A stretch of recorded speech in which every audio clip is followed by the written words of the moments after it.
Hello বন্ধুরা, নমস্কার। আজকে আমি একটা নতুন রেসিপি করব, চিকেন প্যাটিস। পুজোর সময় বন্ধুরা অনেকেই বাইরে কিনে খান, যদি বাইরেতে বানানো যায় খুবই ভালো হয়। এর জন্য প্রথমে কড়াইয়ে সাদা তেল দিয়ে দিচ্ছি। গ্যাসে কড়াই বসে সাদা তেল দিয়ে রসুন কুচি, পেঁয়াজ কুচি দিয়ে একটু ভালো করে ভেজে নেব। ক্যাপসিকাম কুচি, গাজর কুচি, টমেটো কুচি, কাঁচা লঙ্কা কুচি দিয়ে ভালো করে একটু ভেজে নেব। নুন দেবো, হলুদ দেবো, লঙ্কার গুঁড়ো দেবো, জিরে গুঁড়ো দেবো, দিয়ে একটু আদা গ্রেট করা দিয়ে দেবো। দিয়ে এখানে কুচানো আমার চিকেন আছে, ছোট ছোট করে কাটা চিকেন দিয়ে দেবো। দিয়ে ভালো করে কষিয়ে নেবো। একটু জল দেবো না, কষিয়ে নেবো। নিয়ে বন্ধুরা এখানে একটা অর্ধেক আলু, হাফ আলু একটু গ্রেট করে নিয়েছি বার্নিংয়ের জন্য।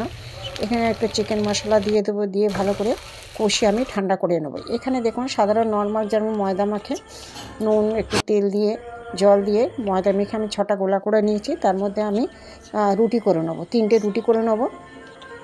3টে রুটি করে নিয়ে ছুরি দিয়ে চৌকো করে কেটে নেবো। এরকম করে 3টে কেটে নিয়েছি।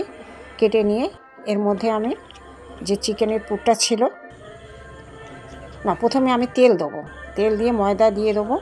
দিয়ে এর উপর আর একটা চাপিয়ে দেবো।